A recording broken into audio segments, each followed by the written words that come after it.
Hello, mun ti dom sopi uli now. Na bon chawin ni khupa. Tu ni khu a he ipi video e dham ti le 30k subscriber yung hin now.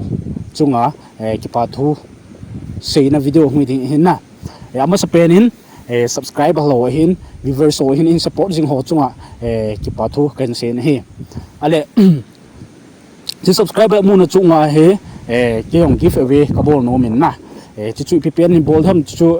kyong ka sei thei point anuya comment a hin se win lang aban video le chidung ju ya chu no ding ayong ki thopi na ka hin bol ding hin chule aban 40 50 yom na lain ni chulang tel la chun na sapa ani ki bol ke ding hi ti chu kan se hin tin ngai pi hele tun chan ge in support jing in ki thopi jing ami chang za min ka pha zo lo ding hin ji chun no ho cha ke man ki pa thu kan se ne hi. Hello, muntina sopi uli now. Ama sa penin ni khupa. Tu ni khwa video ding chu pham ti le YouTube an ke bola pa 1 subscriber la kun ahung ki chal chalin tu hin 30k in ta ven na. Hi chu hi pathen lung sit zal hin chu le no support jala hi chan hi hin ke mu hi ti chu ama sa pena khin se hin tin. Ba na chu pham ti le tu ni chan ge i support jing i ki thu pi jing YouTube lama hian ipilam jong le ki thopi jong i support jing aki he na amin cha ki phazo lo de hin yi chun no chung cha ki pa thu ken sei kin hi ale ma ba na jong ke ma im chai hi jong na no ve num bol do zo hi jong na kham khama ka hin bol jing ding hin kan chi pi jing ding hin ji chun in support jing la in ki thopi jiven tiong chu kan he sa ken hi ale ji 30k hin now chunga hi te ong give away ka bol no men na ipipen bol dam jesu ka gel jingin ka gel hathei pon na komena itichu bol te ti so nan sele ka bol jing de hin chule abana 40k 50k hin lang te yang le pasata in support jing no ho chunga kan bol tho ding hi tiong chu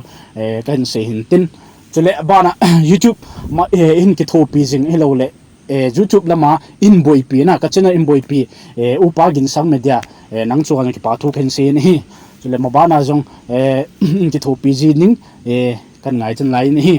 ala chai na pe na chu ham te lai mu na hi lai mu ni he do do ka ta senin sei bung pik na sei bung pik a hi 30k video he hin ki se ma hin mi banga ni eding to chun ke bolo hin aban tel hin bol de hin tua hin ke pa thu khin se na cheng chu hin tin tua hin amu khalo ho dinga na abol hlang ho he ka hin ve sa din he ve a